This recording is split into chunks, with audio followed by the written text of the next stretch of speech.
आइए दोस्तों सुनते हैं बृहस्पतिवार व्रत कथा। भारतवर्ष में एक प्रतापी और दानी राजा राज्य करता था। वो रोज गरीबों को और ब्राह्मणों को यथासंभव मदद करता था और ये बात उसकी रानी को बिल्कुल अच्छी नहीं लगती थी। वो ना तो गरीबों को दान देती, ना ही भगवान का पूजन करती और राजा को भी दान देने से मना किया करती थी। एक दिन राजा शिकार खेलने वन को गए हुए थे, तो रानी महल में अकेली थी। उसी समय बृहस्पति देव साधु वेश में राजा के महल में भिक्षा लेने के लिए गए। भिक्षा मांगी। रानी ने भिक्षा देने से इनकार कर दिया और कहा, हे साधु महाराज, मैं तो इस दान पुण्य से तंग आ गई हूँ। मेरा पति सारा धन लुटाते रहते हैं। मेरी इच्छा है कि हमारा धन नष्ट हो जाए, फिर न रहेगा बांस और न बजेगी बांसुरी। ये बात सुनकर साधु ने कहा, देवी, तुम तो बड़ी विचित्र हो। धन संतान तो सभी चाहते हैं, पुत्र और लक्ष्मी तो पापी के घर भी होनी चाहिए। अगर तुम्हारे पास धन अधिक है तो भूखों को भोजन दो, प्यासों के लिए प्याऊ बनवाओ, मुसाफिरों के लिए धर्मशालाएं खुलवा दो। जो निर्धन अपनी कुंवारी कन्याओं का विवाह नहीं करा सकते, उनका विवाह करा दो। ऐसे और भी कई नेक काम हैं जिनको करने से तुम्हारा यश लोक परलोक में फैलेगा। परंतु रानी पर उपदेश का कोई प्रभाव नहीं पड़ा। वो बोली, महाराज, आप मुझे कुछ मत समझाइए। मैं ऐसा धन नहीं चाहती जो हर जगह बांटती फिरूं। साधु ने उत्तर दिया, अगर तुम्हारी ऐसी इच्छा है तो तथास्तु। तुम ऐसा करना कि बृहस्पतिवार को घर लीपकर पीली मिट्टी से अपना सिर धोकर स्नान करना, भट्टी चढ़ाकर कपड़े धोना। ऐसा करने से तुम्हारा सारा धन नष्ट हो जाएगा। ऐसा कहकर वो साधु महाराज वहां से अंतर्ध्यान हो गए। साधु के अनुसार कई बातों को पूरा करते हुए रानी को केवल 3 बृहस्पतिवार ही बीते थे कि उसकी समस्त धन संपत्ति नष्ट हो गई और भोजन के लिए राजा का परिवार तरसने लगा। तब एक दिन राजा ने अपनी रानी से कहा, हे रानी, तुम यहीं रहो, मैं दूसरे देश को जाता हूँ, क्योंकि यहाँ पर सभी लोग मुझे जानते हैं, इसलिए मैं कोई भी छोटा काम नहीं कर सकता। ऐसा कहकर राजा परदेश चला गया। वहां वो जंगल से लकड़ी काट कर लाता और शहर में बेचता। इस तरह वो अपना जीवन व्यतीत करने लगा। इधर राजा के परदेश जाते ही रानी और दासी बहुत दुखी रहने लगी। एक बार जब रानी और दासी को 7 दिन तक बिना भोजन के रहना पड़ा, तो रानी ने अपनी दासी से कहा, हे दासी, पास के ही नगर में मेरी बहन रहती है। वो बहुत धनवान है। तो उसके पास जा और कुछ लेकर आ, ताकि थोड़ी बहुत गुजर बसर हो जाए। दासी रानी की बहन के पास चली गई। उस दिन गुरुवार था और रानी की बहन उस समय बृहस्पति देवता की कथा सुन रही थी। दासी ने रानी की बहन को अपनी रानी का संदेश दिया, लेकिन रानी की बड़ी बहन ने कोई उत्तर नहीं दिया। जब दासी को रानी की बहन से कोई उत्तर नहीं मिला तो वो बहुत दुखी हुई। उसे क्रोध भी आया। दासी ने वापस आकर रानी को सारी बात बता दी। बात सुनकर रानी ने अपने भागी को बहुत कोसा। उधर कथा सुनने के बाद रानी की बहन ने सोचा कि मेरी बहन की दासी आई थी, परंतु मैं उससे नहीं बोली, इससे वो बहुत दुखी हुई होगी। कथा सुनकर और पूजन समाप्त कर वो अपनी बहन के घर आई और कहने लगी, हे बहन, मैं तो बृहस्पतिवार का व्रत कर रही थी। तुम्हारी दासी मेरे घर आई थी, किंतु जब तक कथा होती है तब तक ना तो उठते हैं और ना ही बोलते हैं, इसलिए मैं नहीं बोली। कहो, दासी क्यों गई थी? रानी बोली, बहन, तुमसे क्या छुपाऊं, हमारे घर में तो खाने तक का अनाज नहीं था। ऐसा कहते कहते रानी की आंखें भर आई। उसने दासी समेत पिछले 7 दिनों से भूखे रहने की बात अपनी बहन को विस्तार पूर्वक बता दी। रानी की बहन बोली, देखो बहन, भगवान बृहस्पति देव सभी की मनोकामनाओं को पूर्ण करते हैं। देखो, शायद तुम्हारे घर में अनाज रखा हो। पहले तो रानी को विश्वास नहीं हुआ, पर बहन के आग्रह करने पर उसने अपनी दासी को अंदर भेजा तो उसे सचमुच अनाज से भरा हुआ एक घड़ा मिल गया। ये देखकर दासी को बड़ी हैरानी हुई। दासी रानी से कहने लगी, हे रानी, जब हमको भोजन नहीं मिलता तो हम व्रत ही तो करते हैं, इसलिए क्यों न इससे व्रत और कथा की विधि पूछ ली जाए, ताकि हम भी व्रत कर सकें। तब रानी ने अपनी बहन से बृहस्पतिवार के व्रत के बारे में पूछा। उसकी बहन ने बताया, बृहस्पतिवार के व्रत में चने की दाल और मुनक्का से विष्णु भगवान का केले की जड़ में पूजन करें, दीपक जलाएं, व्रत की कथा सुने और पीला ही भोजन करें। इससे बृहस्पति देवता प्रसन्न होते हैं। व्रत और पूजन की विधि बताकर रानी की बहन तो अपने घर को लौट गई। 7 दिन के बाद जब गुरुवार आया तो रानी और दासी ने व्रत रखा। घुड़साल में जाकर चना और गुड़ लेकर आई, फिर उससे केले की जड़ और भगवान विष्णु का पूजन किया। अब पीला भोजन कहाँ से आए, इस बात को लेकर दोनों बहुत दुखी थी। क्योंकि उन्होंने व्रत रखा था, इसलिए बृहस्पति देवता उनसे बहुत प्रसन्न थे। इसलिए वे एक साधारण व्यक्ति का रूप धरकर 2 थालों में सुंदर पीला भोजन दासी को देकर चले गए। भोजन पाकर दासी बहुत प्रसन्न हुई और फिर रानी के साथ मिलकर दोनों ने भोजन किया। उसके बाद वे सभी गुरुवार को व्रत और पूजन करने लगी।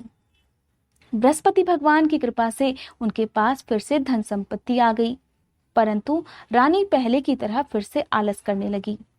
रानी को देखकर दासी बोली, देखो रानी, तुम पहले भी इसी तरह से आलस करती थी। तुम्हें धन रखने में कष्ट होता था, इसी कारण तुम्हारा सारा धन नष्ट हो गया। अब जब भगवान बृहस्पति देवता की कृपा से धन मिला है तो तुम्हें फिर से आलस होता है।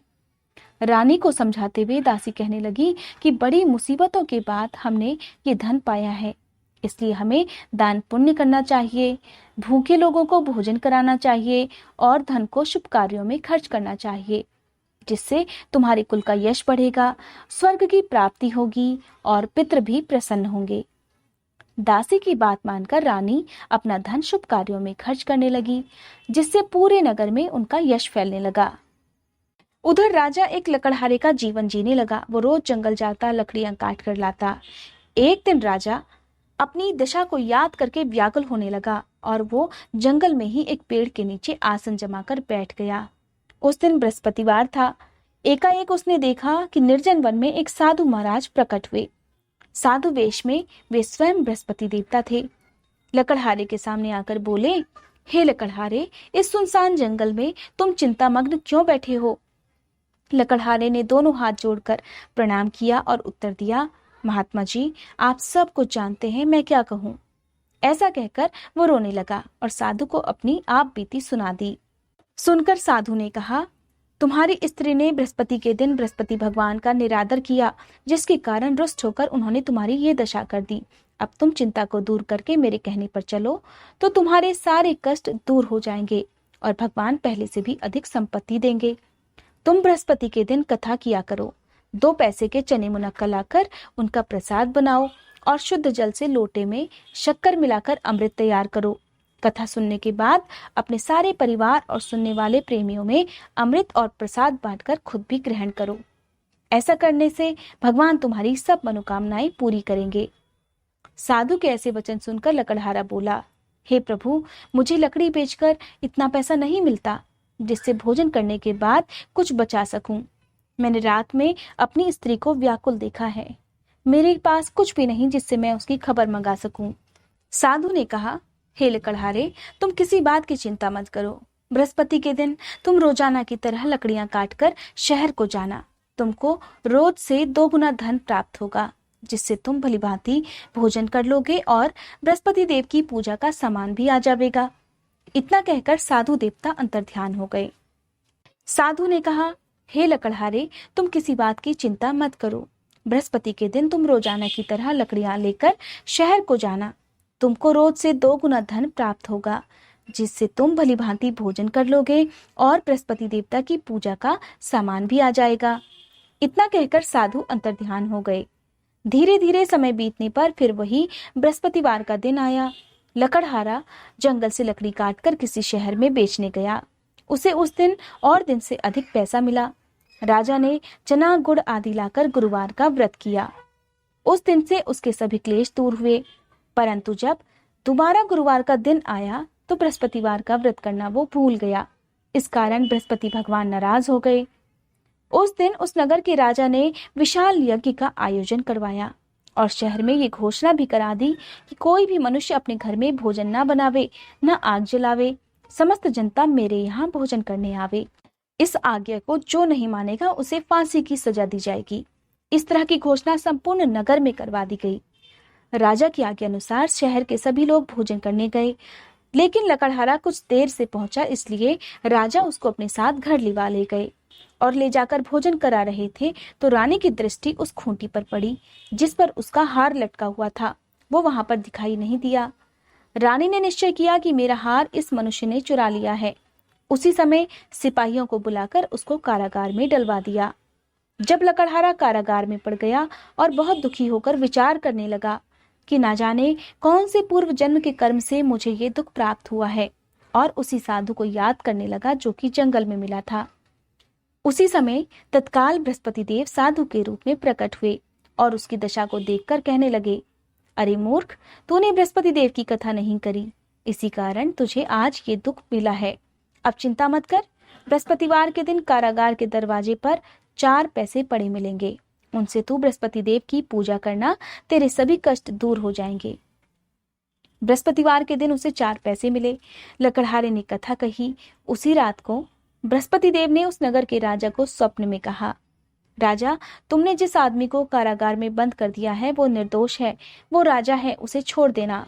रानी का हार उसी खूंटी पर लटका है। अगर तू ऐसा नहीं करेगा तो मैं तेरे राज्य को नष्ट कर दूंगा। इस तरह रात के स्वप्न को देखकर राजा प्रातःकाल उठा और खूंटी पर हार देखकर लकड़हारे को बुलाकर क्षमा मांगी। साथ ही लकड़हारे को सुंदर योग्य वस्त्र आभूषण देकर विदा कर दिया। बृहस्पति देव की आज्ञा अनुसार लकड़हारा अपने नगर को चल दिया। राजा जब अपने नगर के निकट पहुंचा तो उसे बड़ा आश्चर्य हुआ। नगर में पहले से अधिक बाग, तालाब, कुएं और बहुत सी धर्मशाला, मंदिर आदि बन गई हैं। राजा ने पूछा, ये किसका बाग और धर्मशाला है? तब नगर के सब लोग कहने लगे, ये सब रानी और बांदी के हैं।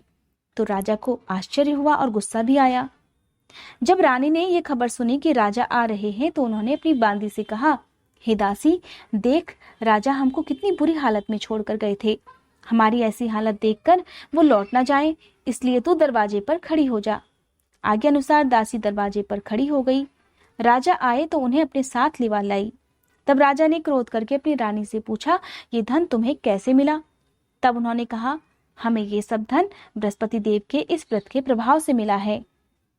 राजा ने निश्चय किया कि 7 रोज बाद तो सभी बृहस्पति देव की पूजा करते हैं, परंतु मैं प्रतिदिन दिन में 3 बार कहानी और रोज व्रत किया करूंगा। अब हर समय राजा के दुपट्टे में चने की दाल बंधी रहती और दिन में वो 3 बार कहानी कहता।